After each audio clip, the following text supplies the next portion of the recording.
Welcome to Maticus Live. This week we are talking Final Destination. It's taking the world by storm. Nobody thought another Final Destination was even coming out, let alone that it would actually be pretty good. So here we are. We're going to talk all the Final Destinations. I'm going to give you a little bit of review. I just rewatched them all for this stream. But then I'm going to give you a little bit of a review on the Bloodlines, the new one that just came out. I just got back from the theater not 15 minutes ago. So, fresh review. Had a good time. There we go. But we're also going to be ranking every single movie and ranking every single kill. So, buckle in. It's going to be fun. We're going to get deep on the Final Destination movies. And I think we're going to kick it off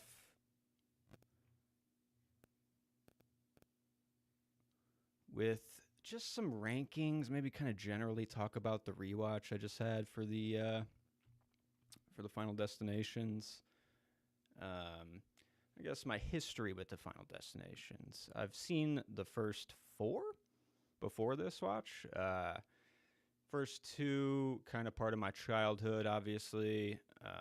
Ingrained some of those images will never leave my brain. Final Destination 3, I watched that in my teens or something, and it was fine. It didn't really leave that much of an impression on me. And then we have The Final Destination, and I watched that maybe around Final Destination 3 time, and yeah, that one just fucking put me off on the series. No thank you. No thank you for The Final Destination. I just watched Final Destination 5. We'll get into it a little bit, but it was fine. And I literally just watched Final Destination Bloodlines, and we'll talk a little bit more on that. But for the first Final Destination, I gotta say, after coming back after 25 years now, because I think it came out 2000, it's actually a really solid horror movie. Kind of these movies kind of sit nicely next to the Scream films for me. They're kind of having this late period resurgence, or kind of a modern resurgence in interest and in quality of the films. And the films themselves are heavily rule based. You got to follow the rules, or else you're gonna die. So I kind of enjoy them, not as much as Scream, because Scream is probably my favorite horror franchise. But I will say, rewatching the Final Destinations, I do have kind of a nice little sweet spot for these movies. They're fun. They don't take themselves seriously, and they're not just grim dark horror movies. I watched the trailer for the new Conjuring movie when I went to see Bloodlines, and I was just like, dude, you're literally showing me nothing new. Not one thing in that trailer was new. So, I mean, Final Destination, sure, they got their formula, but every kill, everything is new. Everything seems fresh, at least. So, back to the original Final Destination. I mean, this is made in early 2000s, late 1999, and it actually is based in society and reality, which is nice. As you get further into the Final Destination movies, they get way more cartoony, silly. They don't seem like they're real, I don't know. But the first one, it's very grounded, and that's to most of its strength, I would say. It has a backbone of the metaphor of losing your shit, or just going crazy, which I think around 90s, 2000s time, this was kind of emphasized more. It's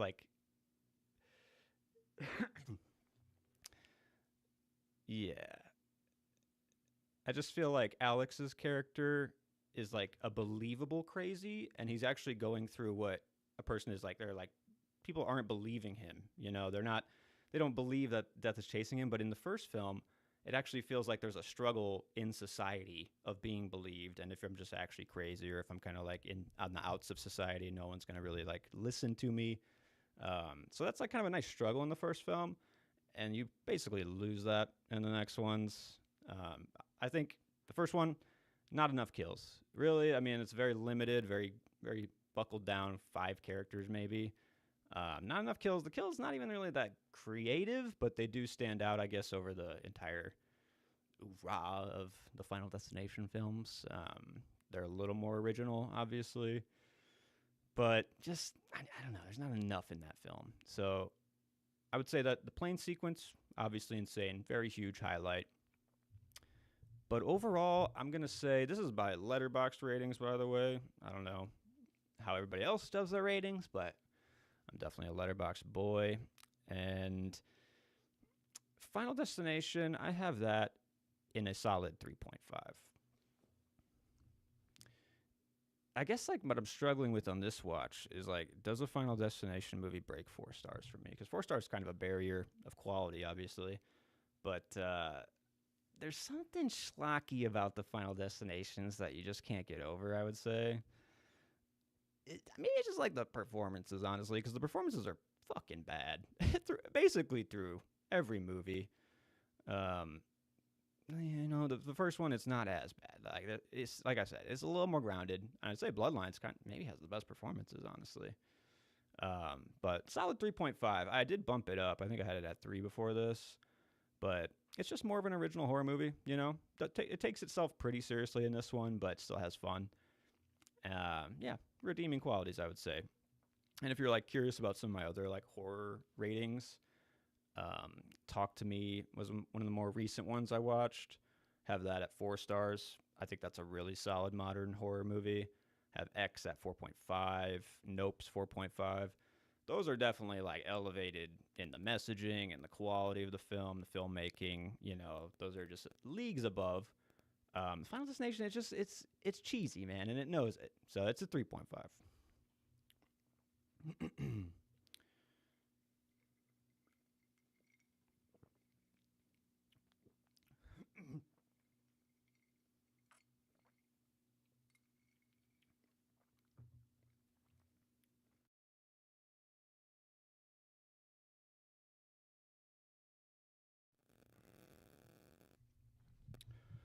Okay, so on to Final Destination 2.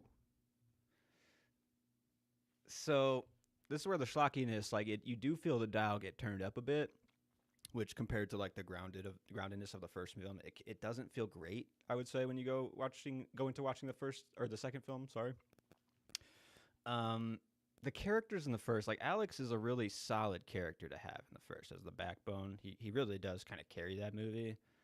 And I would say Kimberly in the second film is just like not as interesting to follow. And really, I mean, this is kind of the struggle I have with like basically every movie in this franchise is that they kill off the characters that are the most interesting, and then they tend to do it in ways that are not even that cool, unfortunately. But like killing off Alex from the first film, it's a huge bummer. It's a huge letdown. I understand like they're scheduling things or whatever, but looking back, it seems like it should have happened, and the way that he's just like written out is kind of a bummer in that second film. You do get Ali Larder, blanket on her name right now as a character, but she's in it, which is nice, but she really doesn't have much to do in that one either. So the characters in the second one, not as good. Side characters are pretty good. Protagonists, but the highlight of the second film, the kills. My goodness, the kills in the second one are the ones that I remember the most. I think they're the most maybe creative of some of the franchise, and yeah, they're the most impactful. When we get into our kill rankings, I'll have a lot more to say on these kills. But Final Destination 2, it's I struggle because it's basically at the same level of the first one. Has a lot of the same charm, a lot of the same bad acting and whatnot. Unfortunately, but it does have like the best kills, and like I'm asking for good kills from the first one. They don't get it. The second one does have that, but it loses a little bit of the reality.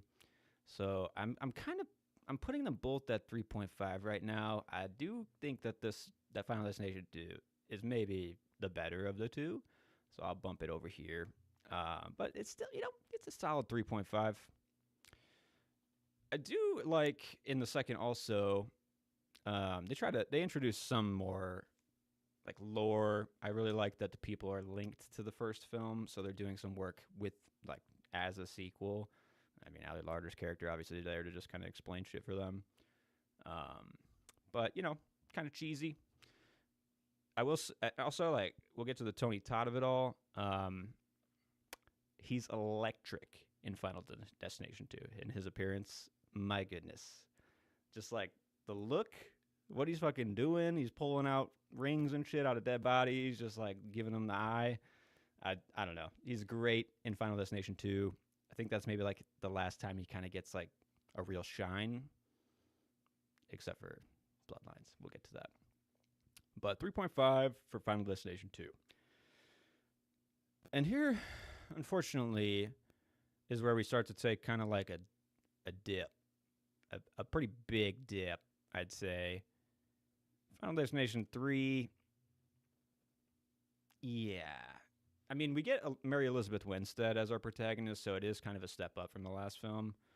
I guess like kind of a big step up. But overall, I think it just has what I'm like picturing as it's kind of like a Home Alone 3 feel for Final Destination 3. It's a continuation of the series. It's connected, you know, but like all new characters, all new world, and it just feels like cheaper and sleazier. I don't know. It's just like not, doesn't have the magic, doesn't have like the passion or the thrust of what the first two films had, even in culture. Kind of just like tapers off, and then they're like, what do we do for the third one, man? I don't fucking know. Roller coasters, woo! So, not my favorite. And also kind of, like, the roller coaster of it all, it proves the point that, like, this film, for the third film, it's just more about, like, the experiential nature of the film and less about, like, the actual objective and, like, plot. Like, with a roller coaster, like, the first two are based in, like, transportation of every day, like, flying, driving. You know, these are like, oh, shit, yeah, what if, like, a catastrophe happened on the highway, you know? Like, that's terrifying to think about. And the third one is like, let's get a little more cartoony and silly and maybe just even younger. You know, the young kids are on the roller coasters. What if that fucking, you know, came off? Oh, shit. Like, I don't know. It just feels like cheesier, I guess. And then, like, no Tony Todd. You get a little bit of voiceover. I'm pretty sure he's in, like, the devil voiceover for the roller coaster. But no appearance, which is, you know, that's a knock on the film, I'd say. Yeah. And the dialogue through all these films, not great. Not great. But I had to write down one of these lines. He says, "Fuck you, Ben Franklin," in Final Destination 3. And I got to say, that's the most random line I think I've ever heard in a movie. And it just like, it begs the question of like, who's writing this and like, what do they think is cool or what do they think is good? Because it's not that. But I have Final Destination 3. It's a 2.5. You know, it does the job. It's like it's right in the mid. It does the job. It just doesn't like go above or beyond like, you know, what it could. And it does enough things right that it doesn't like dip into like really shit territory. So that's where 3's at. And then we get to the Final Destination.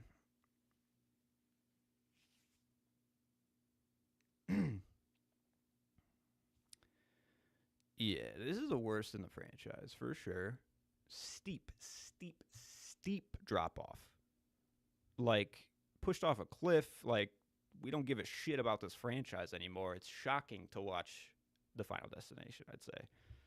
I had it at a half-star film before I came in. I don't give half stars very often.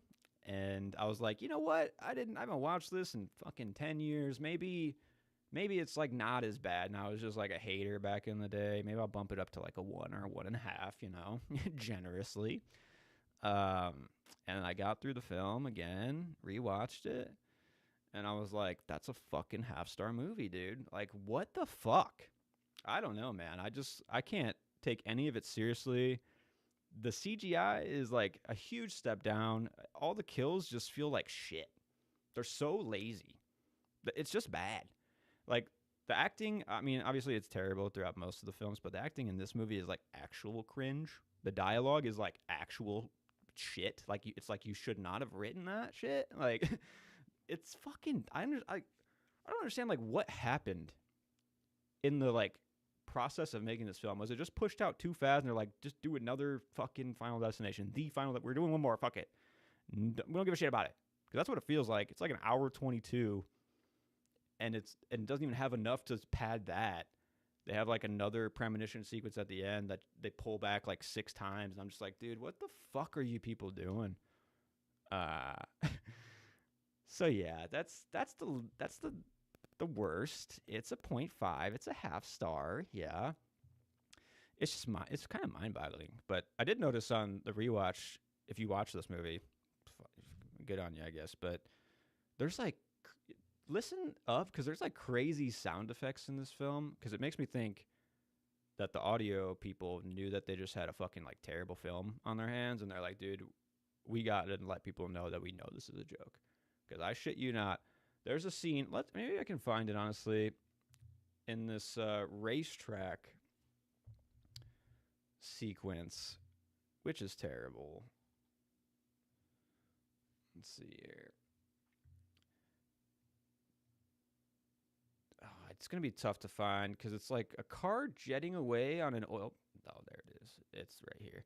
Now listen closely for what you think this sound effect actually is. Wait for it. Let's go back. Listen closely. Was that a vehicle? Was that a vehicle or was that... Let's go one more listen.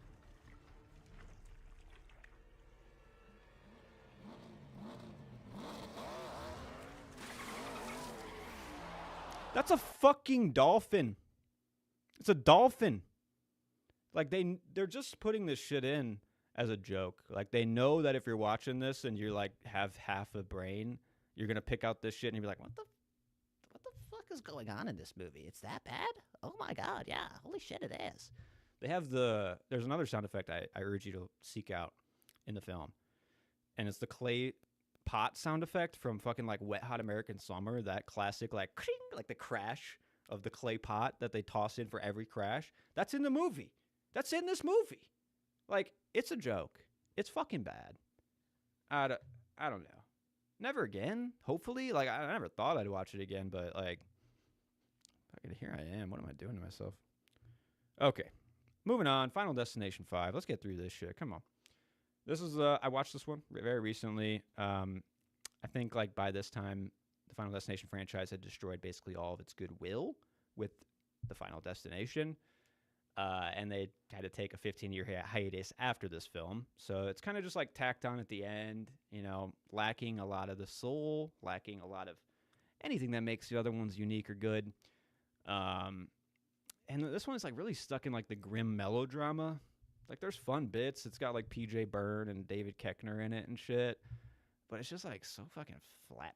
It's fucking flat. And the acting, it's barely above the Final Destination, I would say. Molly's actor is fucking terrible. Like, maybe the least liked character in the fucking franchise. Yeah, you get a little bit of Tony Todd. So, like, you got to give it a little bit of the credit for bringing back, obviously, the face.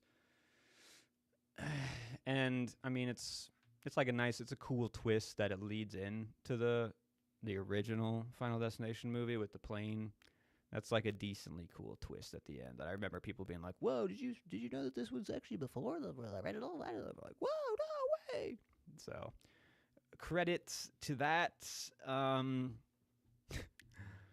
I don't know. I was like, I feel bad. Like, should I be? I wish I could be one of those guys that's like, you know what? I love this movie. It's 5 stars, but these are 3.5s. This is 2.5. Shit. 5 is like a 1.5 movie. Like it's bad, and I don't even really like anything about it, except for maybe the bridge stuff. So we'll get to that. But that leads us into Final Destination Bloodlines. Just saw this.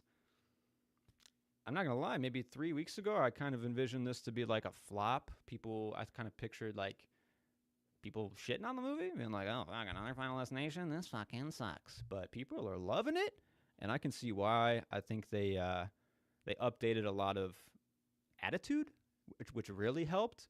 But just like having filmmaking techniques evolve over the last 15 years, it just is like, yes, like we finally are back on track to what we think is like how to make a good movie. Because if you're just like doing what you did the last 2 to 3 movies, like they did in that first run, it just gets old and they don't fucking care anymore, you know? So like it's nice to see that they had time here to reinvest. Yeah, and it's just like night, and you could tell that the people who made this film are fans of the franchise of the movies. I'm not saying that like the people who made the old ones weren't fans. I'm sure they were fans of the money they making from it. But these people obviously like grew up with it and they're kind of putting a little bit of their spin on it, a little bit of their homaging on it. It just feels different. It feels good. Um, feels creative too. Like I think a lot of the homages are there. You have like the buses going by behind people, you know, obviously evoking some of the scenes from before. And there's actually like homages from like other filmmakers too. I caught an Edgar Wright homage. You'd love to see that with the filling of the glasses. Fun sequence there. And there's like sequences where the characters are kind of spitballing. What's the Final Destination sequence going to happen now? It's like, is going to hit this? That's going to the kid the soccer ball. He's going to kick the soccer ball. You know, like they're having fun with it. They're playing with what the audience already knows is going to happen.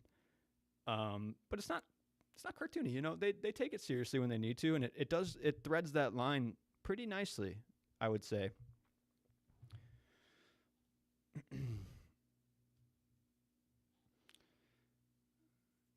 Tony Todd is back in Bloodlines, and it's great to see him again.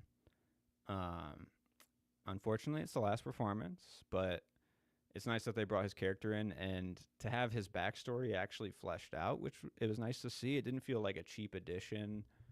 I really like that backstory that they introduced in Bloodlines. I think that's pretty interesting that it all starts so far ahead of what we know in these films. But once they showed Tony Todd's character as a young boy, I was like, that's fucking Tony Todd. Like, that's sick. I like it. He's obviously been connected with death this whole time. How has he been connected? We get to see, you know, like he's had this experience his whole life. And he's been held back from death. So they actually do kind of like justify how he's, you know, lived this long with Iris's character, which we'll get into Iris's character later. But good stuff. I mean, the character work in this really good. They throw it back, but they introduce great characters too. Because to be quite honest, halfway through, I was like, is this movie a secret vehicle for Eric, the Eric character? What a great character, dude. Got a little bit of the Alex energy from the first film, you know, kind of that grungy attitude. Yeah, they knew they needed to kill off the mains because nobody could really like end the movie in a Final Destination movie, obviously. But with Eric, they're like tailoring the plot to keep him alive. And I'm like, is this all about Eric? Is this like is Eric going to be the main guy in the next one after he cheats death somehow? You know, I was kind of hoping for that, honestly, because I loved Eric in this movie. I think he stole the movie. I think they kind of wisely kept him around longer because they knew that he was probably the best character in the film, and that was smart. It did, like, the movie doesn't like have a hot character and then halfway through they die and then you're kind of just like on board with the shit characters. There's maybe 10 minutes of that at the end, but they know to like push the interesting stuff towards the end so you leave a little more satisfied and not just kind of like bogged down on it, which was nice. But again, I do kind of wish that some of the characters, especially Eric, made it to the next film, but alas, it is a Final Destination film and death always be coming for you.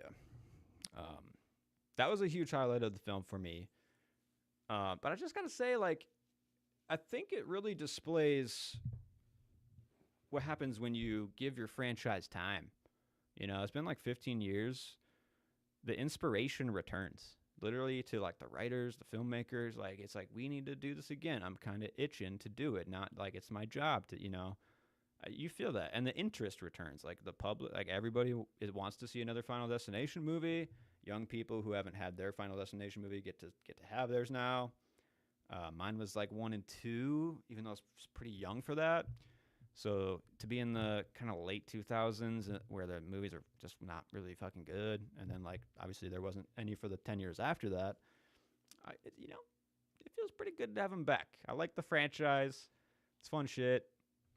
And as far as my rankings go for Bloodlines, you know, it's a 4. I'm gonna put it at a 4 for now. Is it as good? Is it better than these 2 and 1? I kind of think so. Just like the modern filmmaking, like sensibilities and techniques really do kind of shine through for this one. The budget seems like it's there. It's really not that cheap looking. Pretty fleshed out. A lot of fun sequences. A lot of fun had. A lot of smiles. A lot of gasps. Great time at the theater. I would urge you all to go see it if you like Final Destinations or if you're a horror fan in general. Definitely go see it. Yeah, so that's just a general wrap up. Oh boy, that took way too long. Let's get into what y'all came here for. And that's the kills. That's the deaths, right? Death and destruction. So, we do have every single kill ranked. I'll just do some general thoughts for them as we go.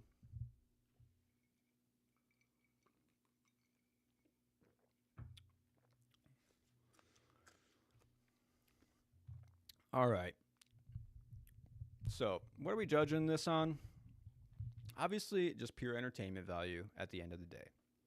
But I would say, like, intricacy of the kills, how the chain reaction occurs. Like, is it creative? Is it clever? Is it hack? Is it kind of dumb? Like, you know, what is the vibe of the actual chain reaction to death? Does it make sense? You know, is the CGI good? Is the brutality good? Is the gruesomeness good? Is it too far? Yeah, I mean, we're all just kind of spitballing what our favorite deaths are, I would say, when we do this, but I'm going to try to keep it as objective as possible, if it's possible. All right, so to kick it off, I'm going to go from worst to best just to build a little anticipation. I don't really want to go through by film. Kind of feels, I don't know, it doesn't feel as fun. So we're going to kick it off with the worst death. And we do have in these, I did factor in kind of like the full premonition sequences. I'm trying to get into every nook and cranny of all the deaths, say a little bit about it. So first death on the board, we have, let me introduce the tiers. We have Killing It. That's just the best of the best. It's fucking, you know, top tier, obviously, on the tier maker. We have, it's impressive, you know, like I do like this. There's a lot to praise it of. I think it's elevated. I think it's one of the better sequences. Then you have, yeah, that's a Final Destination death. You know, that's just like right down the middle. It's good. It's, you know, it's fine. You know, did the job. They did. Then you have Forgettable. This is just like, you know, it was lazy. Could have done a little more. Could have had a little more on that. A little more stank. And then you have Booty Booty Butt Cheeks, which that's just, you know, the trash. The fucking worst of the worst. To start off Booty Booty Butt Cheeks, I mean, a lot of these are probably going to be from the Final Destination, unfortunately, but we have Samantha Lane. This kill is a rock launched by a lawnmower as she leaves from getting a haircut. The sequence leading up to it is her getting the haircut. And like every other Final Destination sequence, they have like, oh, which sharp object is going to snip this little line and it's going to accidentally launch this fan into the head of, you know. And this sequence has like nothing going for it. It like she's cleaning out her toenails or some shit. And it's like, that's not life-threatening stuff, man. Like, I understand a knife is scary, but it's fucking boring. It just feels like the most bare bones and like nothing interesting going on in the sequence leading up to it. And then she just walks outside, a fucking rock gets kicked by a lawnmower and straight through the face. Like, I understand her son's through it before that. And she gets out the classic line, I've got my eye on you. But yeah, I just like find it so basic and boring. And it's just fucking shit. Moving on. From the Final Destination 4 movie as well, we have the McKinley Speedway. I guess we got to go this way, don't we? Because this is the worst. But right before this, we have the McKinley Speedway. I fucking hate this sequence. This shows you what you're in for when you watch the Final Destination movie. It just displays a level of shit that they're like trying to pass for you. It's like, holy fuck, you think that's what I want to see here? No, like it's the CGI is like a massive step down. It's always like mushy. I don't even know. It's just like too easy in the mush factor. Does that make sense? But like the pacing of the sequence, terrible. The deaths are just like so rapid that they just like don't have any impact, and they're not. Most of them is just like tires or them like falling into a piece of wood or some shit. It's just too cartoony. The characters all suck in that movie, and in that sequence, they all are saying stupid ass shit the whole time. Yeah, fucking booty butt cheeks. Okay, next up, Nadia. Oh, yep.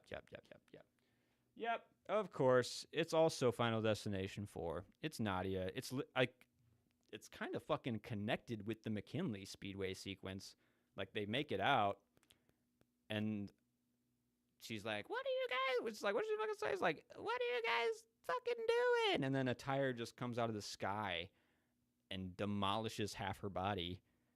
I don't know. Like, it's just like, but then it like cuts to the title. It's like, the Final Destination. That's right. Isn't it fucking badass? And it's like, no, dude, that was like the worst kill and the worst intro sequence that I've seen. And for you to cut to credits on it, it's just straight up disrespectful. Next up. Okay, shit, yeah, we are out of the Final Destination for now. You know, it's only got the bottom 3, but we are in Final Destination 5 for this one. And we have, God, this list is so fucking big, and I don't know their names. I just know how they die. Let's see, actually. Yeah. So where's Peter? Peter! There he is. Peter Friedkin. Final Destination 5. This is like kind of like a sequence that Final Destination has never done before in 5. You know, it's always usually like the universe out to kill you, but in this one they're like, what if we just do a generic chase sequence with a gun? That's pretty fresh and cool for Final Destination, isn't it? And I was like, I guess that's fresh and cool for Final Destination, but it's potentially the most boring sequence we've ever done. Are we okay with that? You know, like, yeah, we gotta do something different. Right? I don't know, fuck. I don't know, just no tension, and it's like it's trying to be the climax of the film. It's like, no, dude, no. Anyways, Peter's stabbed through the chest by Sam. I believe his name's Sam. So basically Sam kills him, and he's death? I don't know. It's just lame. Next up, back to... No, yeah, this is Final Destination 5 still. We have a character that I didn't even really know existed. I had to look at this list and be like, who the fuck is Roy? I don't know who this fucking dude is. And then I had to look it up again, and he gets hooked in the head at the construction site because of Nathan's actions. He basically, Nathan murders Roy. And because Nathan murdered Roy, he's safe. So they introduced that rule, I think, in 5. And the sequence that actually leads to Roy's death is fucking cheap as shit. There's just like a hook that's moving one way, and they're like fighting on a thing that looks like I don't know. It's just like lazy, and I don't give a shit about Roy. So like, I don't know. He's maybe like the most unnamed character has a death scene. I don't fucking know. Moving on to... Yeah. Back to it. This one, like, straight up, this could potentially... I was, like, pushing this farther and farther down the list. And it potentially could be maybe the worst, honestly. And that's George in the Final Destination. He gets hit by an ambulance out of nowhere. Like it's like they're literally talking about like we need to watch our surroundings, make sure that we're watching out for death. They cross the street, don't look both ways, smoked from the left. All you had to do is look left. I don't understand like why. Well, I know why because it's an homage to the first film of the getting hit by a bus, but it just like comes out of nowhere, obviously. But like it doesn't like I don't know. It feels cheap, super rushed, and we've seen this type of death before, and it's like, what if we just do it again to throw it back to the one that people remember? The character like had a lot to do, and is just like taken out immediately, and it doesn't feel right when it happens. That's for sure. I guess it's kind of nice that they like loop back around to it with the deja vu shit in that movie, but I just did not like that scene. I did not like how it all played out. Speaking of how I didn't like how it all played out, we're still in the booty booty butt cheeks. We have Carter Daniels. This is like potentially the worst dialogue in the show. It's like this racist, and he's like not afraid to show it. That's for damn certain. Just a terrible plot line that lasts like 10 minutes into the movie, and then it's just like cut immediately. It's like, why did you have it then? Like there was no like tension or build up or anything to do with having it in the movie. It just felt like they wanted to have a shitty character, a really shitty character to kill, and mission accomplished. But like, fuck, man, just don't do it next time. And in the sequence, they're playing "Why Can't We Be Friends?" It's like the most hack fucking. It's just cheap. It's not good. Moving on, we're almost out of booty booty hot cheeks. Thank fucking the Lord. But for top of the booty booty butt cheeks, we have Janet, Lori, and Nick. I'm kind of just lumping these three together because they all die in the same sequence. Janet has like a couple more cool. Well, actually, Lori has a decent one in the premonition at the end, and then I'll put him over here at the end there. This is at the end of 4 when the semi just randomly comes through the diner, and then they transform into like mid 2000s X-ray skeletons, and they just get crushed or whatever. Just the icing on the cake of that shit cake. Just cheap fucking nonsense. Like they clearly were like, we have to outsource this to a company that can make something cool because we didn't fucking end the movie correctly. And they kind of squander like a couple of the good death sequences from that movie for these characters. Like, why would you end it on like most of the movies end on kind of lame deaths, honestly, but this one is especially so.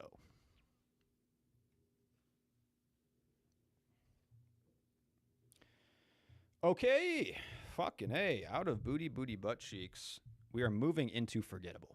So, a little bit of a step up.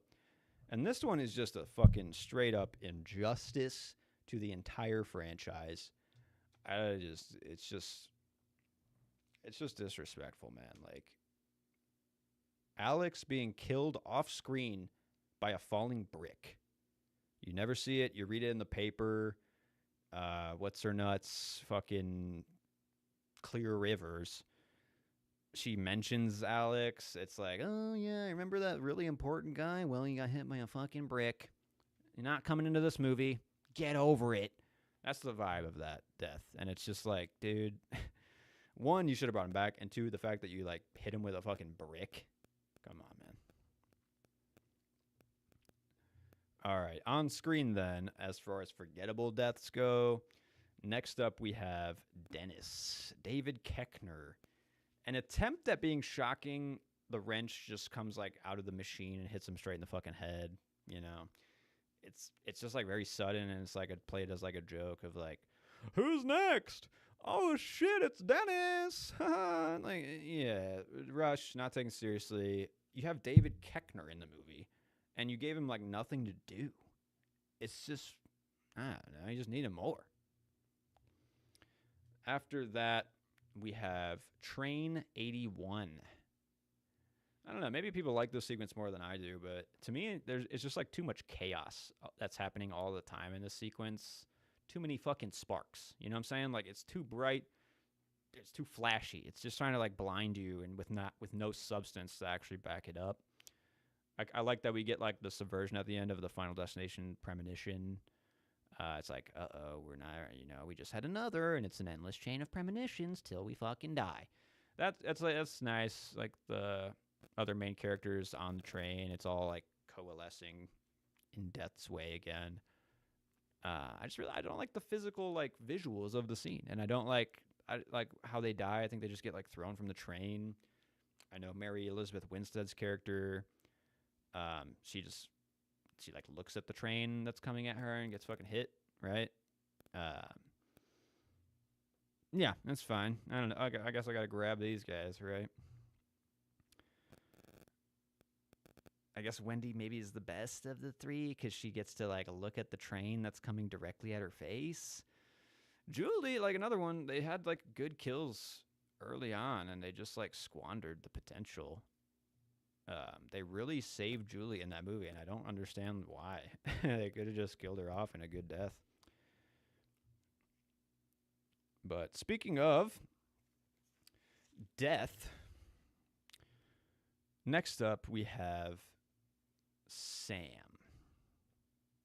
And I guess like it's kind of paired with the next one as well, but forgettable Sam, Final Destination 5. God damn, how do I... Okay. There we go. This is where it reveals that they're on the plane from the first film, and I guess as like far as like closing sequences go for the Final Destination films, it's pretty good. It's maybe one of the better ones, I'd say. Because you just get like the destruction of the plane again. You know, it's kind of like a greatest hits album. They just play it again. You get to see a different angle from Sam. He just gets burned alive, which is like visually striking, but it was just like a boring way to go out for the main character. All the main character deaths like don't get any cool deaths. I don't understand. Like they don't want to like make the main characters look gruesome, or they don't want to like torture them in ways or something, but they'll still kill them. Like I don't, whatever.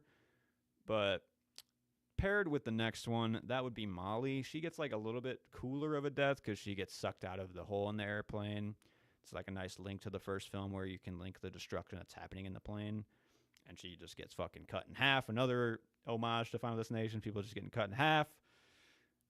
It's just unfortunate that she's potentially the least likable character in the entire series. Like, oh, she is so flat and boring and nothing to do. Oh, God, it just hurts thinking about it. Okay, next up, we have another Final Destination 5. Guys, we're getting into some good shit soon. We just got to get through this fucking... Gotta trudge through the shit. Because we have Nathan. These are all still, like, connected in the same sequence, basically. He's crushed by landing gear at a bar when he realizes that he's still in the chain of death. Yeah, I just... I don't know. It's just, like, these ones... They're just, like, tacked on at the end. Nathan... His, like... plot of like killing someone and getting away with it, and then like the dude had like a fucking aneurysm coming or something. It's just like, why? Like, I don't know. Some of the decisions for the characters just feel like they don't really matter. Like they don't matter. Like, why did you keep him around at the end? To just, I don't know. Just not. It's forgettable. That's it. It is. It's just forgettable. Okay, moving on. This one might be a bit of a. This one might hurt some people because it is a very main character. For me, it's just forgettable because Clear Rivers is just taken out by opening a door and the explosion just taking her. I just think that she deserved more. The whole second movie, she's just there being like, "Yep, that's what happened last time." I don't know. I just wanted her to be more active, and then. Like I said, like the main characters, like these are the people that are your face. She's the biggest face of the franchise at this moment because Tony Todd's, doing his thing and you don't have Alex back. So why would you like just lamely kill her off with a double kill too? Because it's got Eugene in there. I just like, and then it just moves on. And like, yeah, that was the character that you knew from both of those movies. And I don't know. The disrespect to the main characters, man, I just can't take it. Okay. Another out of nowhere quick one. Didn't even know this person's name. Perry. Perry Malinowski. This is when they're like, wait, who is sitting next to Julie? And there's like, oh shit, it's Perry. And then she just gets impaled through like with a spike or like a flag or something like that. Didn't even know who this character was. They introduce her. 30 seconds later, she's dead. The only reason it's like up a little bit higher in forgettable is that she like falls forward on the spike and then like slides down the spike. You know, that's kind of cool. But I just feel like this is the death that you could have given Julie, you know, and then that death actually meant something. But instead, you invented Perry. And don't give a shit. Next up, we're almost out of forgettable. We have Andy. Final Destination 4. Another character that's like, wait, who the fuck is that guy? Because in that movie, you don't know any of the names, and you don't give a shit about them, and they're in there for like a second, and they're dead. Because they just rush every sequence to kill people and never even like attach them as characters. But Andy's the guy who takes a pressurized tank to the chest and it launches him across his like shop into a fucking fence, and then he gets kind of like mulched by the fence. It's the mulching of the back and the little chunks that fall out are what makes it, you know, a little bit up higher on the forgettable section. But it's just like so rushed, so fast. The tank launching makes no goddamn sense physically. And the CGI is pretty shoddy, I'd say, even if it is cool. But, you know, it's a little bit cooler than the ones below it. Fuck. Last and forgettable, we have another character that you're just like, this guy exists? Like, some of these movies, they just introduce characters, and then, like, they instantly kill them off because they need, like, another link in the chain that they didn't think about when they were writing the previous 50 to 60 pages, you know? So that's Jonathan Groves. Can anyone tell me who this man is? No, exactly. This is the guy who is in the hospital and the bathtub falls through the floor on him as he's like crawling away. Again, we don't really know why he's there, who he is, but they're just like, there's that Jonathan guy there. He's in the hospital. The part that makes this kind of memorable in the forgettable section is that there's this old man that's like accidentally leaving the fucking water running or whatever it is. He's like sitting in his little swing. He's like, guys, and like no one, obviously in Final Destination, people just leave and never come back, you know, until the screaming happens. But it's just funny that he's like sitting there. You know, I guess you see the water start leaking through, and then the actual smash is decent.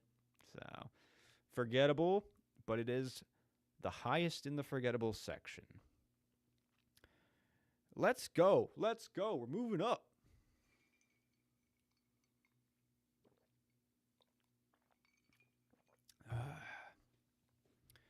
So yeah, that's a Final Destination death. You know, right down the middle. You know what you're getting, and you're not upset about it. To kick it off, this one might be controversial, but it just, I don't know, it doesn't really do much for me, and that's Todd's death. I understand. This is the first Final Destination, like, chain reaction death, you know, so I feel like it should get a little more love. But when I was watching it this last time, I was like, this is just, like, maybe the first and the worst, honestly. Like, it's just a little too goofy. The movie previously is so dark. Like, we just witnessed a fucking plane crash. And then we watched Todd kind of, like, bumble around in his bathroom, slipping on some shit, and then like the wrapping of the fucking like string is just like I don't know, it's just like a little bit too much for me. And I honestly, like, maybe Todd just like didn't get enough time to kind of like shine as a character because he is the first that's killed off in that movie.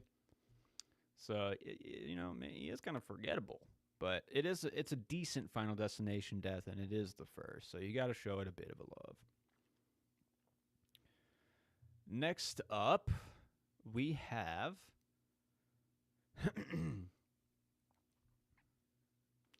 Where's my boy?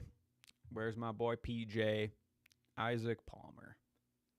This is the acupuncture scene from Final Destination 5. At least Final Destination 5 has like other types of characters because his character stands out in that movie for sure. He's a fucking sleazebag.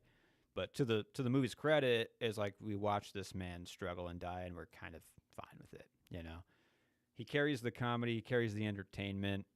I just feel like a lot of those in the fifth movie are pretty drawn out.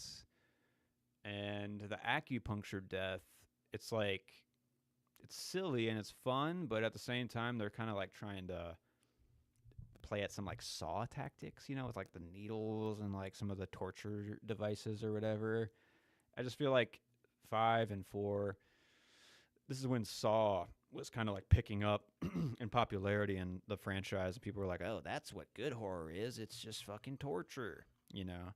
So I think like they kind of stray away from some of like what makes Final Destination special in those later ones. And they try to gravitate towards some of the other shit like Saw, where it's like, let's just be gross about it. Am I right? So yeah, you know, it's Final Destination death. Some things are cool, some things are rough. The Buddha at the end, sure, whatever. Next up, we got Devil's Flight. This is the roller coaster from the third film, the premonition sequence. It's a decent sequence. I feel like after Final Destination 2's premonition sequence, you know, there's no real comparison to this one. And like I said in the review of Final Destination 3, it just feels cheap. Like literally, like visually, it feels cheap, and emotionally, it feels cheap. The characters feel like they were bought on budget. You know, like it's not that great. It just lacks depth, I would say. But as like a Final Destination premonition sequence, there's like beats in it that I like. There's deaths in it that I like. I like how they like roll it back or whatever. Like, you know, it's fun. It's a Final Destination death. It's just, you know, it's down the middle. Next up, we have, where's this guy at? Here he is. We got Lewis. This is the workout equipment death. I just feel like it makes like absolutely no sense that there's swords dangling swords on any workout equipment wall. And the fact that when you just release any weight from a weight machine, they just like fucking like jangle back and forth. Like, I don't know. It's just completely unbelievable in a certain way. But the little cat and mouse of like which one's gonna fall, which one's gonna kill him, how's it gonna happen? It's fun enough. The swords do kind of like are the main instigator in the end, but the little fucking crush of the weights, you know, he's cocky, he's never gonna die. It's a nice little tag, nice little smash. Next we have Sir Ian McKinley. This character is fucking insufferable. Maybe the most annoying character of any of the movies. But I think that's what makes the death a little bit higher. Is like, yes, he's finally dead. And this is where he gets smashed by like the crane or like the sign or whatever the fuck that comes down on him. Just completely smashed. And what really seals the deal and not just like make it more of like a cheap death is the fact that you see like half of his body just like squirming on the ground next to the machine. That part, it's gross. It's fucking nasty. And it's like a nice little smash on that character just to get him out of the story, you know. Next. This one, you know, I kind of struggle with this one, but it is, you know, it's a Final Destination death. It's a little higher, and that's Hunt. He's the dude who gets sucked into the pool through his ass. I think it's like maybe the best kill from that terrible movie. But it is like I like how you have the geography of it. You have the tension of like the PSI rising on the gauge. And I like at the end with the kill, like the fucking viscera coming through the pump. It was fucking cool. But then I was like thinking about it too. It's basically composed of like two shots, that entire sequence. It's like him on the bottom of the pool. ass to the floor, being like, oh my God. And then you have the shot of the actual pump, with like the bubbling of the water and then like the PSI rising or whatever. But like literally, it's just like cutting between those two shots because they don't have any other shots. There's one shot that they use close to the end of it where it's like skin shrinking, like he's getting sucked, the skin's like getting sucked in, which is nice that they have that. But like, it's just such a bare bones sequence that I'm like, is that just like they didn't get any fucking coverage or have the budget for that shit? Maybe. But the simplicity, I think, is fun. The idea of it is pretty fun. I like that they have that lucky coin at the end too. Like that's the reason he goes in the pool, and it's ultimately, like lands on like out of the fucking pool, just like a little fuck you from death. So I like it, but it's a Final Destination death. Okay, next up we have Carter Horton. Why did they name two characters Carter? I don't think they cross over any other names, right? And for the fucking like racist character too, like what the why? Because Carter, this character is actually pretty good, I mean, he's annoying throughout it, but he's like the actual antagonist to Alex throughout the entire first film. And his death, like thinking back to when I was a kid watching this one, I was like thinking about the billboard swinging back death that he has at the end of that film. It's impactful for like the twist factor, but I thought I remembered it being like actually scarier, kind of like physically, impacting in the shot. And it's kind of just like goofy. Like he's like, well, who's next? And he like has like a little like eye roll. He's like, oh shit, it's me. Like it's just like, it's not as cool as I remember. So, it is a Final Destination death. It is what it is. Speaking of, from the first film, there's another one that's like, is it cool or is it just like half-assed? And that's Billy. Like, I think like the sequence leading up to it kind of seals the deal on it, where Carter's on the tracks and he's like, you know what? I don't believe it. And then obviously he's like, holy fuck, I believe it. And then he's getting pulled out, and it like last second makes it, he cheats death.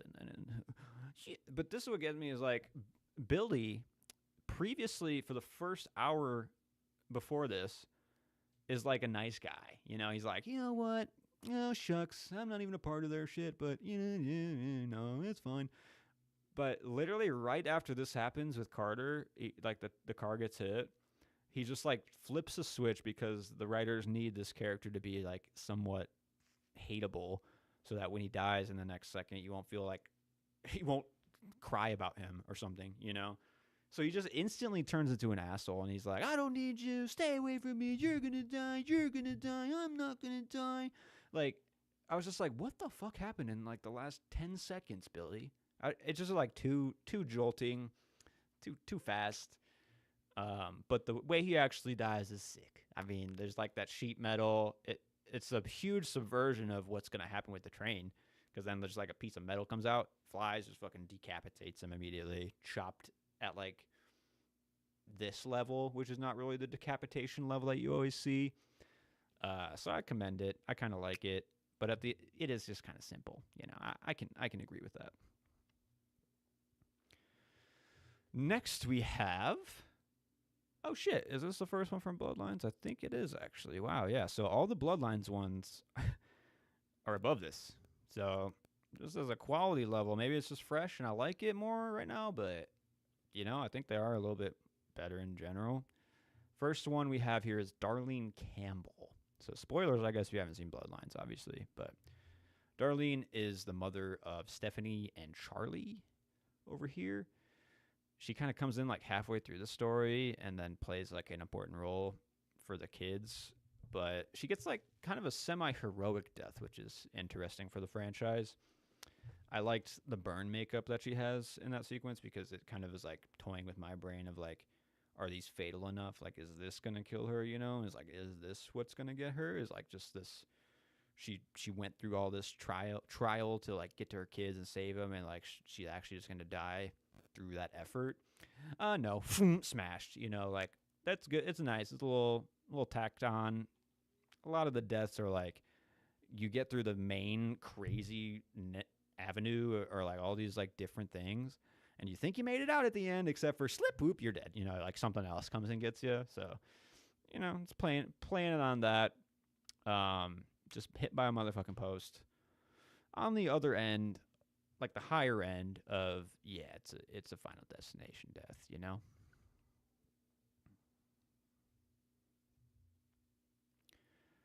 And following in her footsteps, obviously, that's going to be her kids, Stephanie and Charlie.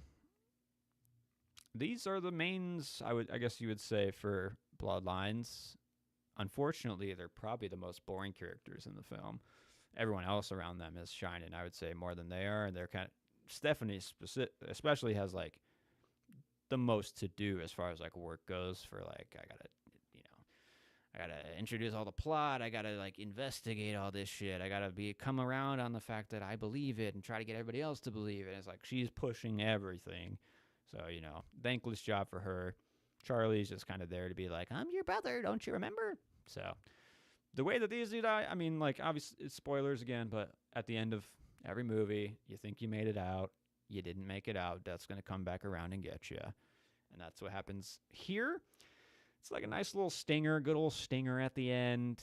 It feels a little bit hammy and rushed, especially with the introduction of whoever the fucking dad was, where she's like, well, if you just passed out and, and your heart didn't stop, then you didn't really die.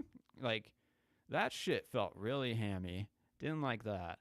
And then especially, like, Charlie's like, so she didn't die? It's like, Charlie, did you just assume all this without actually, like, and you're about to go to prom or whatever? Like, I don't know, man.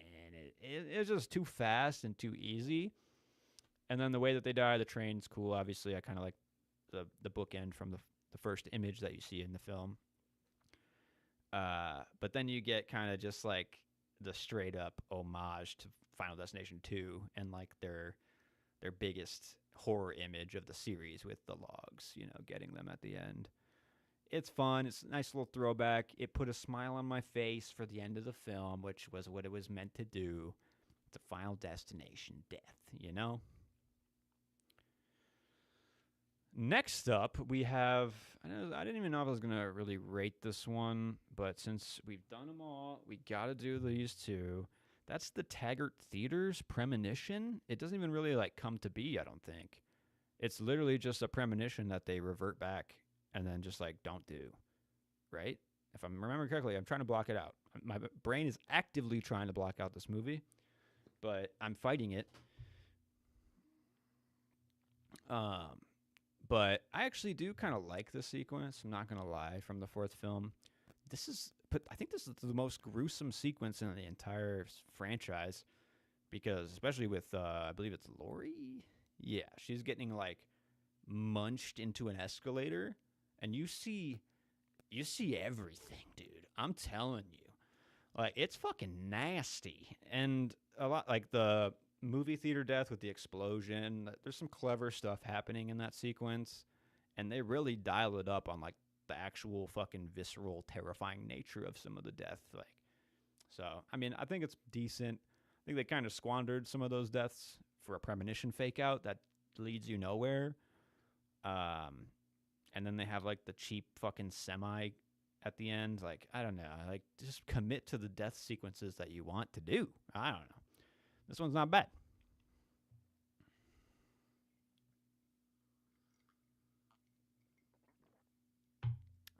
All right. Next up, Rory. Come forward. Yeah, it's a Final Destination death, but we are getting up almost into It's Impressive. So I don't want to hear like, Rory, he's from Final Destination 2, and he gets chopped in half, and it's one of the best deaths in the Final Destination franchise. Sure. Yeah, I believe you, I think Rory's death specifically maybe is not that, but I think it is paired with that great sequence in Final Destination 2 in a way that makes it special. We'll get farther into that sequence later, but I would say that Rory's is kind of like set up nicely. I do like the scene before where he's like, if I die, can you like go back to my place and get like all the drugs and the porno, for my mom. Like that was like a nice fun scene. And then literally 2 minutes later, he's dead. So like it's set up, it's nice, boom, knocked out. I like Rory as a character throughout the entire film. He stands out for sure. And the way he dies, it is very memorable with the wire and then like the sloshing of like the different sections of body. Definitely one that stood out to me as a kid of like, what the fuck?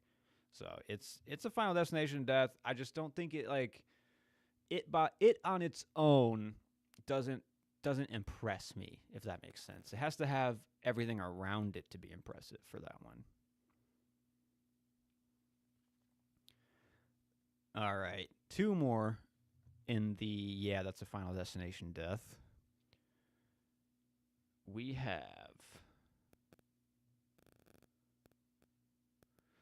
Frankie Cheeks. Frankie Cheeks. Final Destination 3. This is the drive-through sequence.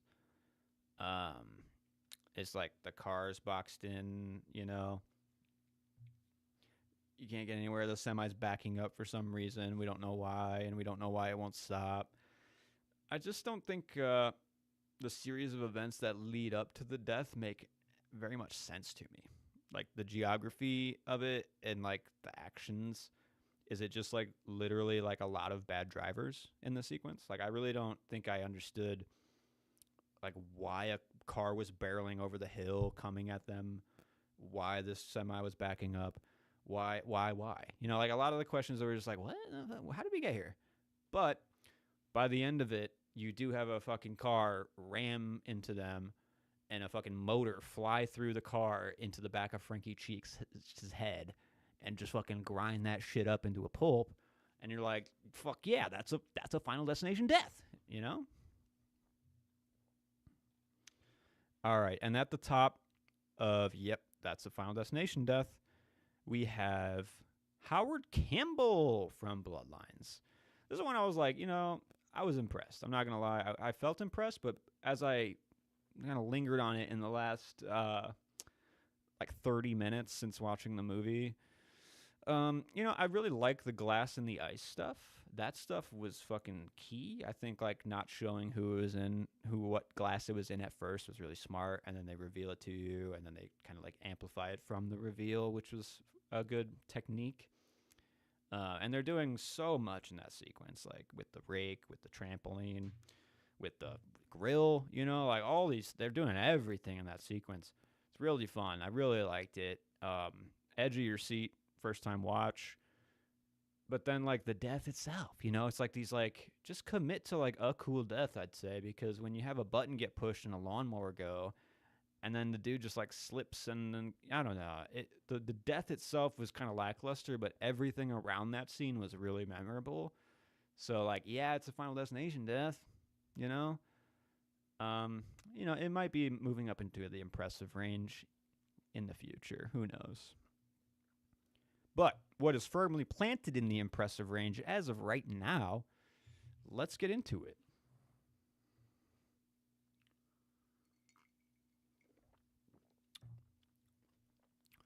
First off, it's impressive, we have, and you might disagree with this one, because we have Brian Gibbons. This is a man that blows up by the grill at the end of 2. Yeah, I don't know. It's just like a fun little stinger at the end of 2. Shows that the chain obviously hasn't ended for some of the people, at least.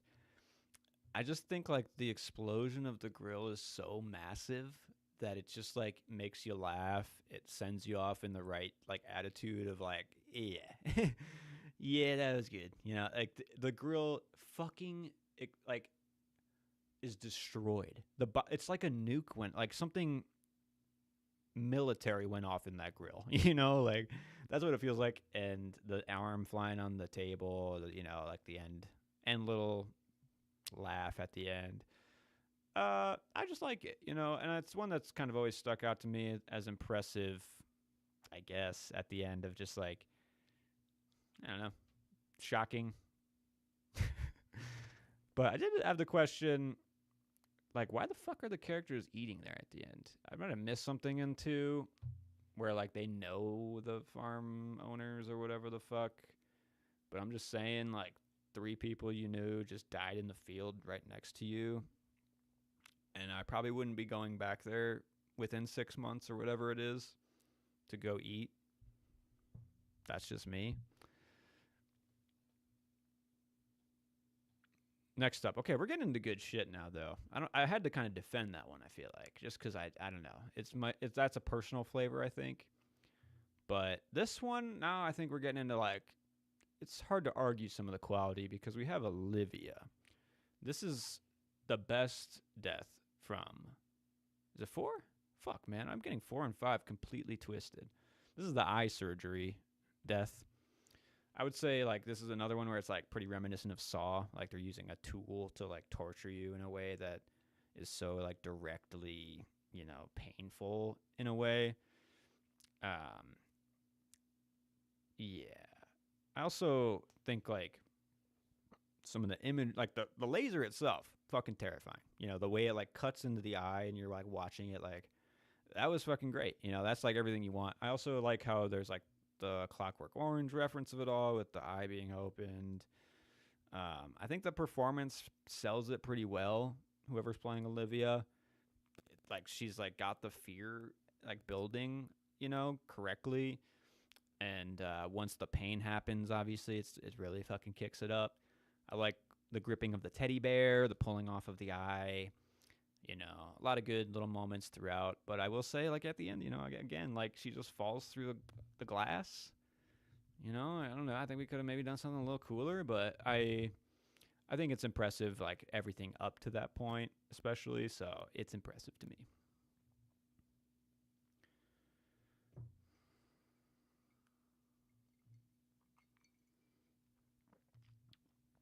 All right. What do we got next? Yes. We have Candace. This is in 4, right? No, this is 5. This is 5. This is 5. But it's good. This is the gymnastics landing of like the fucking back-breaking landing. Yeah, huge highlight of 5. I think it stands out. There's a lot of good build-up in this one. Obviously, most sequences have good build-up, but this one, they have like the tack or the nail on the board. They have like obviously the whatever liquid is always on the ground that they might slip in or fucking do something with. That's there. I think what kind of like stands us out is like it's impressive is like as a sequence itself, you do get to have like actual like visual artistry with the gymnastics. Like you actually do get like good poses, whatnot, like some visually striking things in the scene itself, and it's like leading you up to that final crunch, in a good way. The way that like it all plays out at the end, it like really comes together nicely with the actual like chalk or whatever the fuck, and then like the landing is like, yeah, that's the good shit right there. That's impressive. Ooh.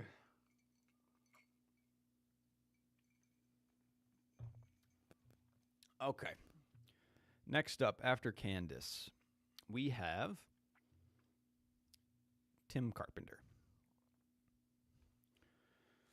This is a man-child, rather, who runs at the pigeons as a pane of glass is hanging above. Yeah, watching it back, it's just like, how old is this dude?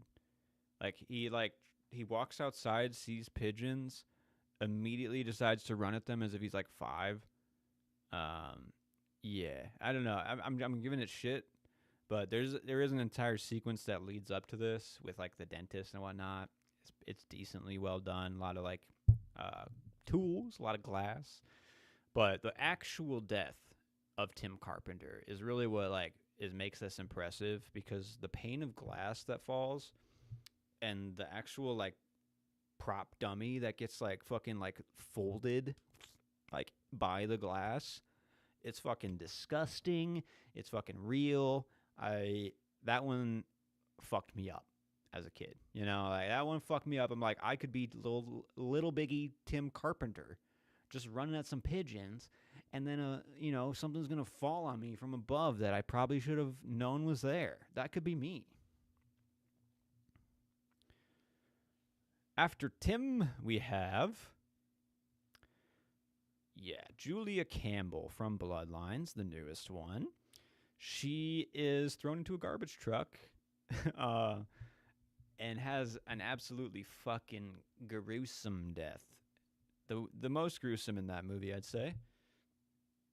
The practical work is pretty solid, I would say, when you watch that.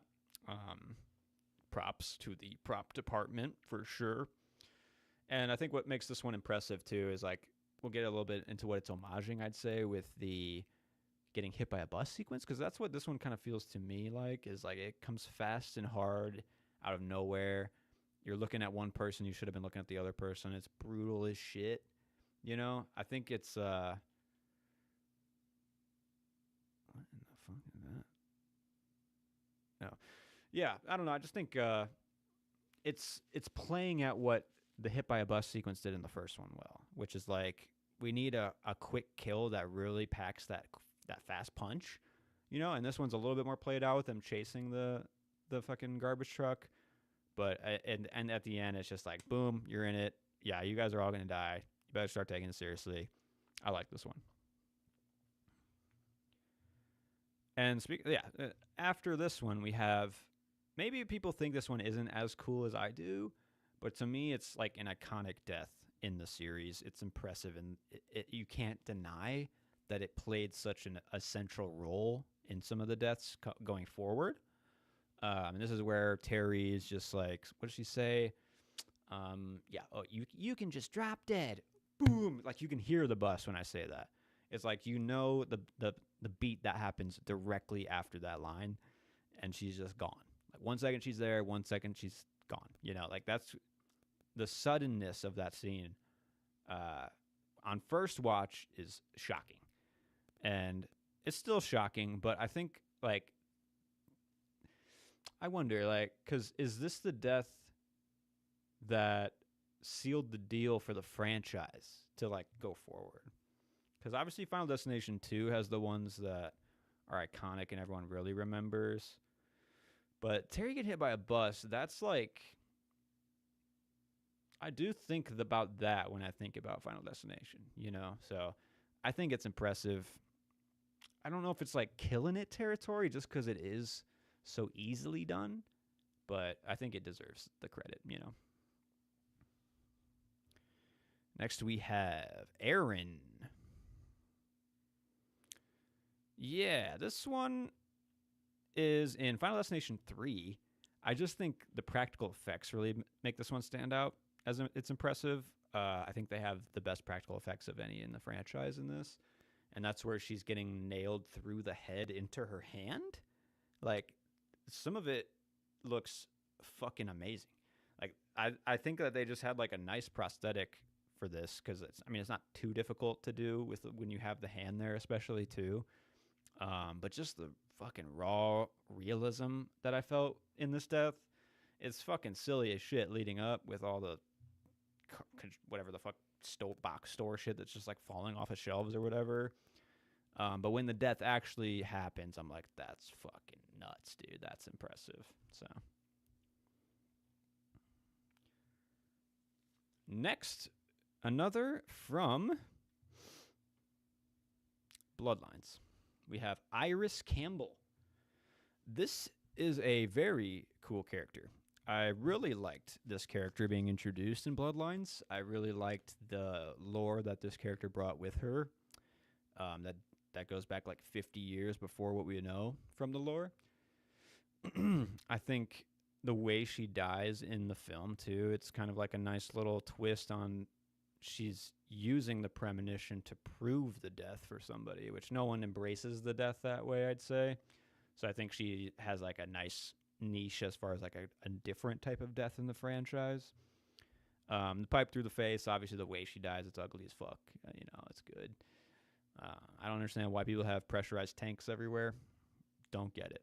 But I was really into that character and really into the lore.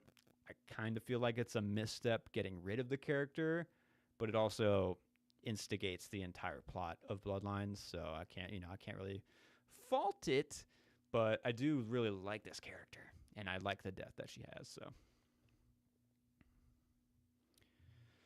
next we have in It's Impressive North Bay Bridge.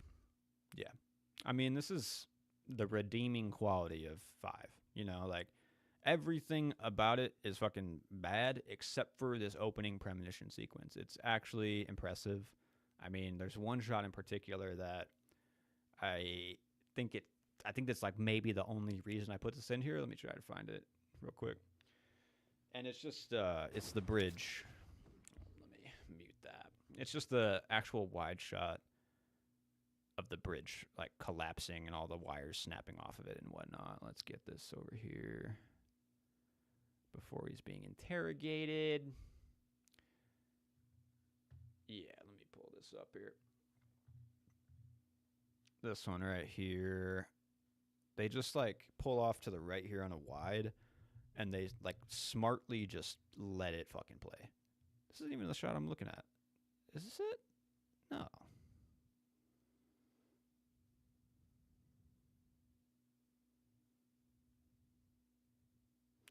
Maybe I'm missing this one. There's a better shot than that.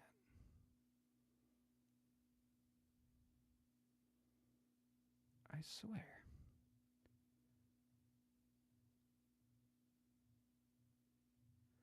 Whoa. Okay. Maybe I'm just making this up then. Isn't there like a wide off to the right that just like plays out the entirety of this one right here? Boom. This shot is phenomenal. And like the filmmakers know it because they just let it play. Yeah, here we go. There's like, yeah, we want to see it all. We want to just let this shit fucking go.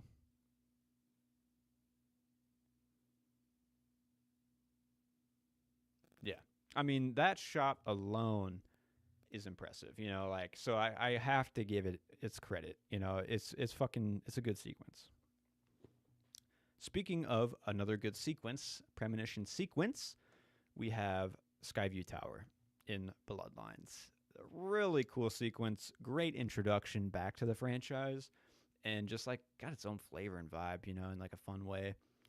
I really like the kind of underlying idea of the sequence of like taking the lucky penny from the fountain and it kind of like maybe triggering all this bad luck, or whatever occurred, and it bookends it so sweetly with the penny going back into the fountain. I loved that. I loved that little touch. I loved all in between that with the introduction, like I said, of Iris. I think that character's really cool. Obviously, we get Tony Todd's introduction to his backstory. So I really enjoyed digging into that as well. And then just the deaths itself, there's a lot of variety. The floor going out, a lot of the stuff happening with the people going to the elevator and to the stairs. Just like very well thought out and plotted. Hooks you pretty fast. I was in. Okay, this one, I bet people are just going to like, what the fuck are you thinking, my guy? Because this one is Eugene Dix. I think this one's impressive. I don't know. I remember this one more as like a kid. And I think it's like about the anguish that Eugene is feeling in this moment that really makes it impressive to me as like believable, and the tension basically 15 minutes from the end of that movie that they can still kind of generate with this scene is pretty impressive.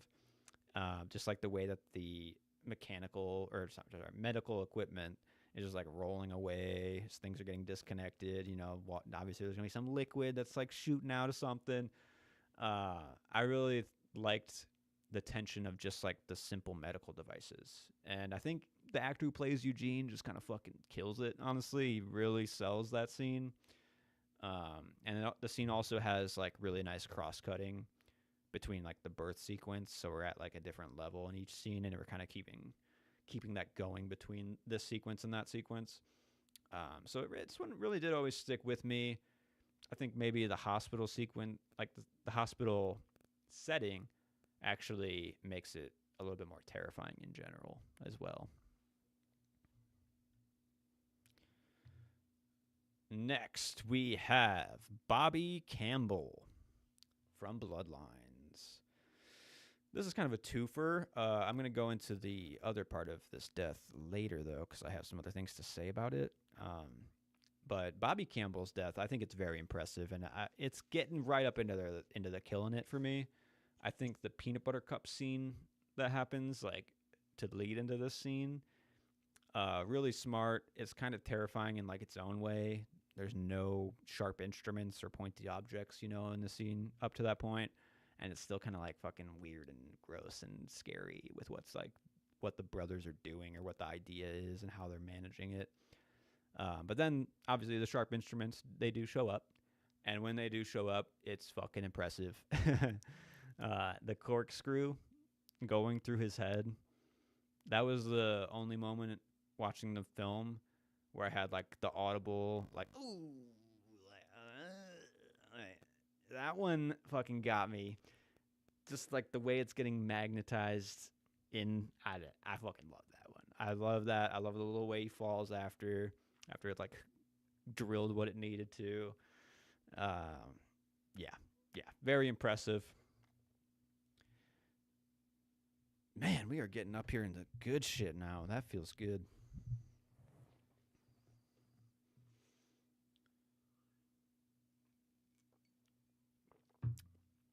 And next up on It's Impressive, I mean, we have Flight 180. Yeah. The OG, and started it all. It's one of the top tiers of the premonition sequences. Can't get into the top yet, but I would say that it still looks incredible, this sequence, Flight 180. The chaos is great. The CGI doesn't feel cheap or like it doesn't age well like some of the other sequences. The tracking of the deaths is maybe one of the better tracking. Like he literally pinpoints like where it goes through the plane, which I like. And also when you see the explosion from the airport, like after they've actually gotten off the plane and cheated death, I love that shot. Like you see through the window and like just the sky aflame. I think this one still really holds up, much like the entire first film really holds up, honestly. And I also think that the premonition sequences of these movies tend to be the best in the movie. The best scenes in general, and just like the best deaths tend to occur through them. Yeah, I mean, Flight 180, you can't deny it's impressive. It's impressive. It started it all. All right, the top of It's Impressive. We don't have that many left. So what do you think?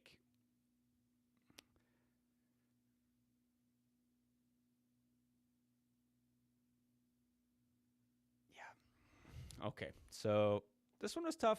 I wanted to kind of put it in Killing It, but to me, it doesn't really get to the heights of some of the best of the best. So we have at the top of It's Impressive, we have Ashley and Ashlyn. Yeah. The tanning bed scene from Final Destination 3. The most iconic kill from that movie. Probably the best kill from that movie. I think the section in general is way too fucking drawn out. It's like a 25-minute sequence, it feels like. And it's just way too long. Way too long. But I guess you can't really complain. I mean, the heat that keeps going up, like once it starts rising, it becomes visceral, terrifying, scary. There's a simplicity to it that's kind of nice, with just like you're in one spot and you're being burned, and then like the glass starts shattering, everything starts like really amplifying in terrifying ways. It's kind of just dumb. Like if you think about like the geography of what happens, there's like a board that falls and it like locks them both in somehow. And like really all they had to do is just like push out the board, and like they could have fucking like opened their thing, I mean, some of it's kind of dumb.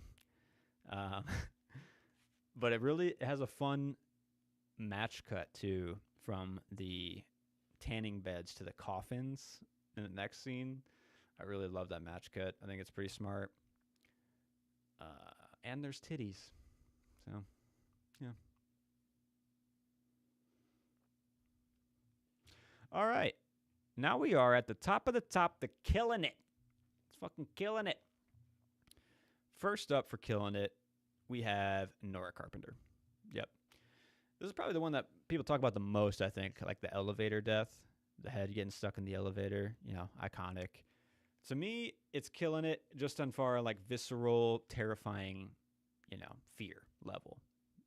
I think to me, watching it back, I was like, I could see it as just impressive.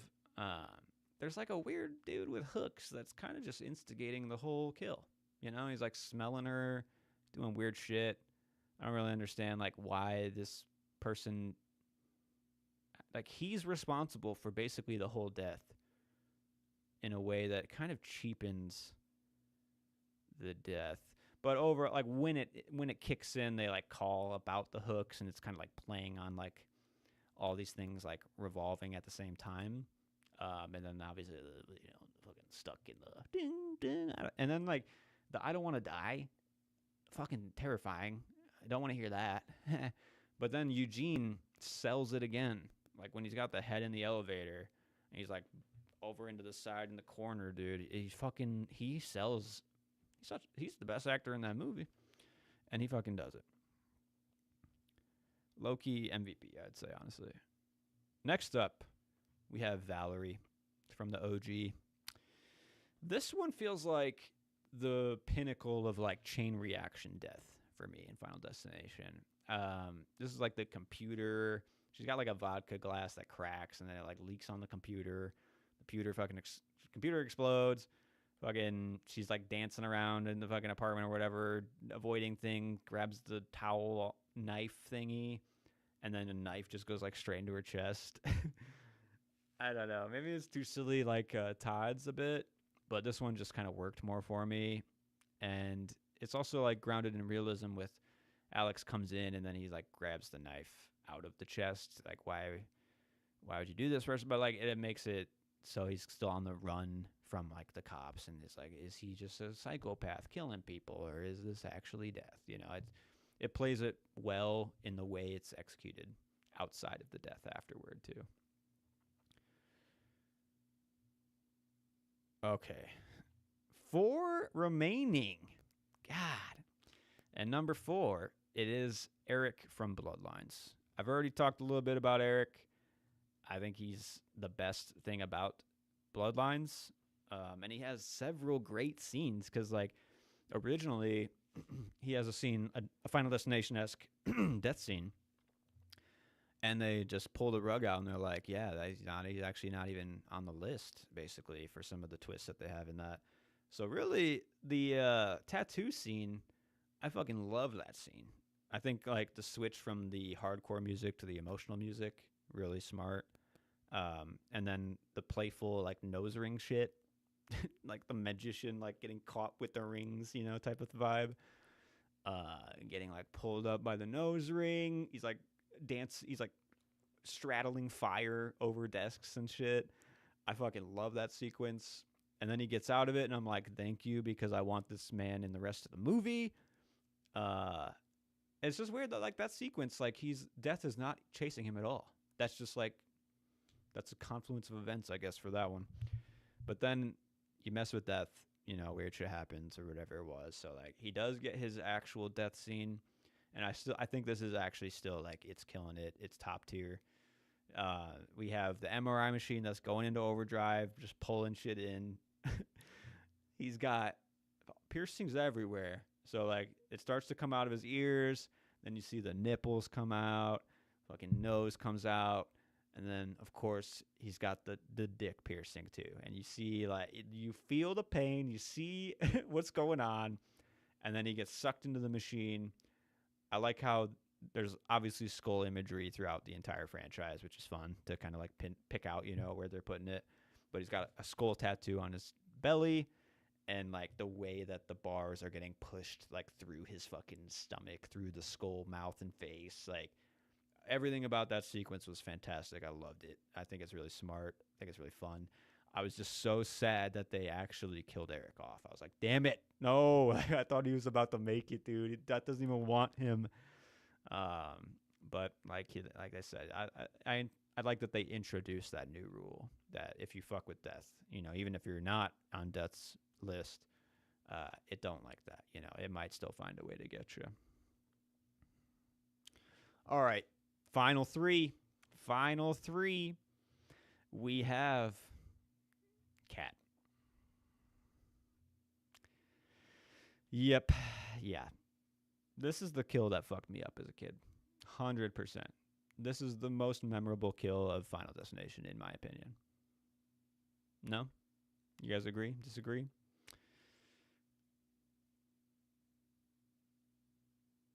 Yeah. You never look at PVC piping again the same way after this. I don't know. This is also like sudden, maybe like hit by bus energy. It's like all these things are kind of playing in the background. And you're like, oh shit, when's it gonna go? When's the fire gonna ignite? Literally. Um, so that's you're kind of like waiting for a different death, and then this one just boom comes out of nowhere. Also, kind of instigated just by one fucking idiot. Like he kind of killed her. She's like, you think you can keep it down? And he's like, yeah, I'll put on the silent mode. And then he just jams the fucking machine into the airbag while she's like looking for something, you know? Like, I don't understand like what the thought process was here. Like, so death also, it can take inanimate objects, but it can also take dumb people who are basically inanimate objects too. Like, that's what I'm getting is like, it can use them just as much as a simple tool because it's just like, he just fucking killed her. Just straight up. The fucking dumbass. But the PVC pipe through the head, yeah, unforgettable. And talking with some other people, my buddy was telling me his rankings and like some of the deaths that stood out to him the most, and he brought up this one immediately. And I was like, dude, I feel the exact same way. Like this one is just like something about it. I think maybe the practical effects too of like the pipe through the head. It's fucking it's fucking gross and it's real, and it just doesn't it doesn't feel good. I'll tell you that. But for the movie, yeah, 100% killing it. Yeah. Okay, I mean, we only got two more. I mean, I think you kind of know probably what the first one's going to be, right? It's hard to deny. So for me, the best kill, just single best kill has to be Evan. I think this is the most fun of the franchise maybe. This starts with Evan getting back, he's just won the lottery, which is like a great little like backstory for this character to be killed off early on with. He's got like a Mac and a fucking gold watch, and yet he's still using a fucking leftover spaghetti pan. Throws the spaghetti out the window. He's like, yeah, I'm gonna put this directly back onto the stove and cook something with it. Fucking like a disgusting human being that now has millions of dollars. uh, so it's like I want to see him win, but I also want to see him lose type of situation, you know? Then in the background, another nice little touch is like people are on the phone on his answering machine and they're like saying like, hey buddy, you lucky fuck, call me when you get back. Like shit like he's like, you're so lucky. He's like, or he's like got like girls being like, hey, you wanna call me? I know it's been over a year or whatever. Like this guy's got his life is like so bright. Like he's got so much to do, and yet he's so fucking dumb because he's sticking his hand in the garbage disposal, which another moment of just like pure like don't do it, dude, don't. Gets his gold watch stuck. Fire starts, like chaos starts raining as most Final Destination sequences do, and he's stuck in one location. Um, Finally gets the hand out. Like so much goes on, makes his escapes the fire by going out the fire escape into the street. Like he's like making it out. Like it could have been fast, simple, and like just killed him off, but he's actually made it out. He's going down the fire escape, down the ladder. He makes it into the alley, and he's like, I forget what he says, but he's just like, yeah, I'm better. I'm not going to die or whatever like that. Then, boom, slips on the spaghetti that he threw out the window, and then the ladder comes down and smashes him in the face. Like, the spaghetti bookend. I don't know. Maybe that's what just seals the deal for me. But, like, the fact that he slips on his own nasty spaghetti is perfect for me. Like, he kind of kills himself, but at the same time, it's all these death events that add up perfectly. To me, that's my favorite death. I like that one the most. It's gruesome, it's weird, but at the same time, it's just got so much fun going on. It's killing it. So I mean, top of the top. I guess if you consider it a kill or not, sure, whatever. But it's got to be Route 23, dude. There's no way that this isn't at the top of everyone's list if you use it in the list. I feel like this is the Final Destination sequence. The highway pileup sequence, the log sequence. I mean, you say the word log, Final Destination, instant connection. You're driving on the road on the highway, you see a semi full of logs, and your brain, like your lizard brain, kicks in, straight up. It just fucking does. And that's because of the sequence. So I think the log going through the police car, another top three, top five iconic image of Final Destination. I fucking love that effect. But just the actual destruction and chaos that you're witnessing that's actually happening, because it seems pretty practical for the most part, of just cars being sent to destruction. Like that can't be denied. Like it's actually on screen for you to physically enjoy. And I think that brings it above like Flight 180, which is a great sequence, but Route 23, it's literally real, and like everyone's driven on the highway, and like that's the most tapped in easy fear that I think they just like cracked open and we're like, yeah, we're gonna fucking make you really scared about driving on the highway. And mission accomplished, because yeah, that shit's great. I think Final Destination 2 in general probably the best besides Bloodlines, now that they have like an actual good, well written movie. But Final Destination 2 has to be the best after that. This sequence has to be the best. Yeah, I think that's my tier list, right? Like, look at what do you think? Just looking at it, I'm pretty satisfied. I think going through it, there were a couple that I was like thinking about, like, does this really deserve where I'm putting it? Does Brian Gibbons exploding by the grill, is it really impressive? Maybe not, but that's why you can comment below. Give me your rankings and see which one was your favorite and your least favorite. And also, if you've seen Bloodlines, let me know what you think. I'm curious what people are thinking about this movie. I'm giving it a lot of praise. I'm giving it 4 stars. But I could see people kind of like thinking it's just doing the same things of what the last ones did. Albeit, I think it did a little better, though. So let me know what you think. Let me know what you think of these rankings. I had a good time. Thanks for watching Maticus Live this week. Next week, I think we'll be talking a little Mission Impossible. So join us then. See ya.